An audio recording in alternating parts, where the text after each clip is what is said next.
E a gente retorna agora a falar sobre a situação dos vestibulares. Secretários estaduais de saúde pedem ao ministro da Educação que a prova do Enem seja adiada. Sobre isso, conversamos com o diretor da Sociedade Brasileira de Imunizações, Dr. Renato Kifuri. Bom dia, bem-vindo. Olá, Lívia, bom dia. Prazer estar falar com você aqui, com os ouvintes da Rádio Jovem Pan sempre. Muito bem, doutor. Então, vamos começar com uma pergunta bastante objetiva, diante da informação que os secretários estaduais de saúde pedem ao ministro da Educação que a prova do Enem seja adiada. Eu te pergunto, esse apelo é necessário?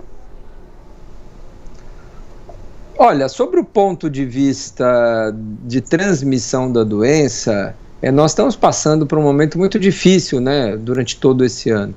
Suspendemos desde atividades escolares, suspendemos Olimpíadas, suspendemos Carnaval, suspendemos viagens, qualquer evento que, vamos dizer assim, que propiciasse aglomerações foram suspensos esse ano.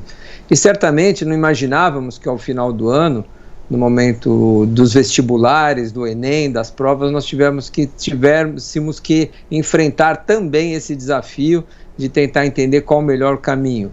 Realizar ou não realizar o evento, qual é o prejuízo que a gente vai ter para esses estudantes na educação e qual o risco de transmissão.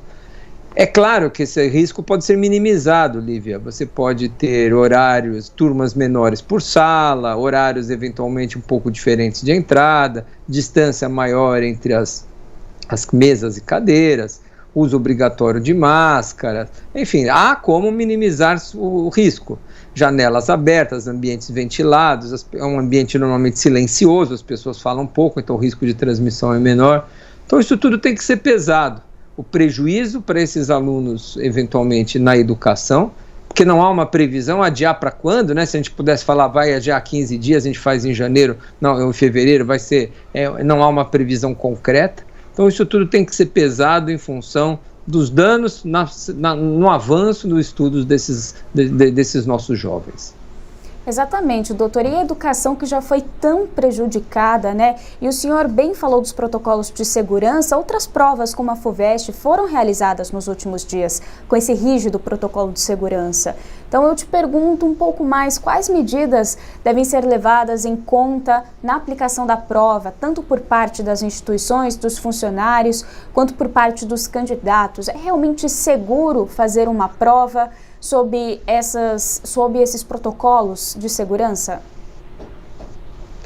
Olha, é aquilo que a gente sempre fala, esses protocolos reduzem o seu risco, reduzem a sua chance. Então você deve sim levar o seu material de casa, evitar compartilhar canetas, objetos, as salas devem ser higienizadas antes da entrada dos alunos, o uso de máscara é todo o tempo. Se o estudante precisar eventualmente fazer alguma refeição, comer alguma coisa no meio da prova, ele tira essa máscara, ele ingere o alimento e recoloca essa máscara o mais rapidamente possível. As idas ao banheiro, que precisar eventualmente ir, deve sempre higienizar as mãos, se possível levar o seu próprio álcool gel. As escolas devem estar preparadas com o distanciamento entre as carteiras, com as salas ventiladas, janelas abertas, os profissionais também com uso de máscara e distanciamento.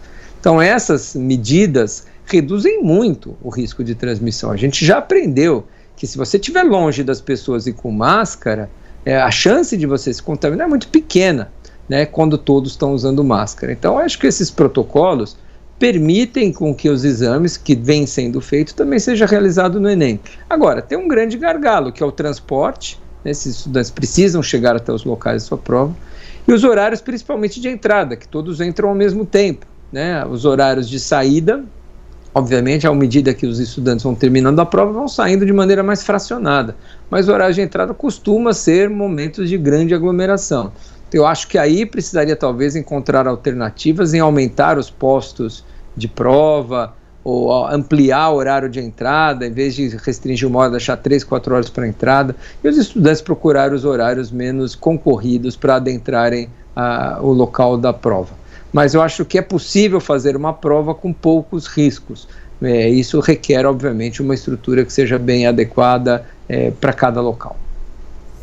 Sim, doutor, e é importante também destacar que neste momento a pandemia não tem os seus efeitos tão uniformes em todo o território nacional. Por exemplo, vemos a situação do Amazonas, que é mais grave do que em outras regiões do Brasil. Como que o governo pode chegar a um consenso? Qual que seria uma boa alternativa nesse quesito entre saúde e educação? Você tem toda a razão. A gente, durante muito tempo, agora menos, mas especialmente no começo da pandemia, Lívia, a gente tinha muitas pandemias no país, cada uma em momento epidemiológico muito diferente. Hoje a pandemia migrou do litoral, das grandes capitais para o interior. Hoje nós temos um comportamento um pouco mais homogêneo da pandemia em todo o país.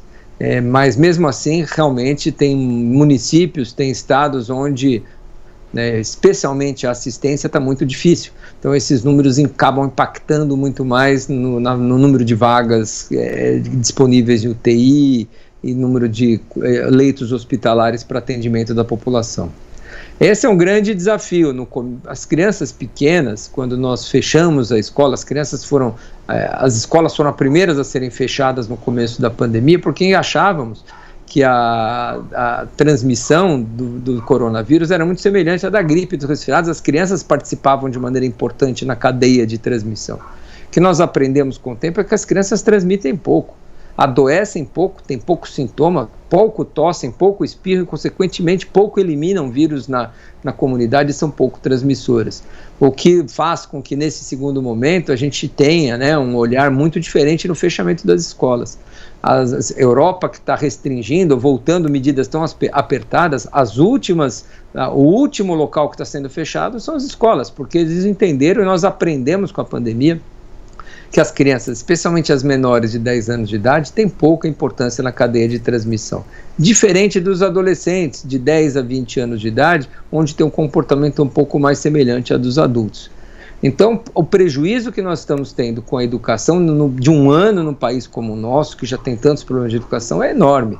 Similares ou tão importantes quanto os prejuízos para a saúde também, Então, acho que isso tem que ser avaliado, tem que ser balanceado, essa questão da educação tão importante quanto a saúde, e se houver condições de fazermos provas com segurança. Muito bem, nós conversamos com o diretor da Sociedade Brasileira de Imunizações, Dr. Renato Kifuri.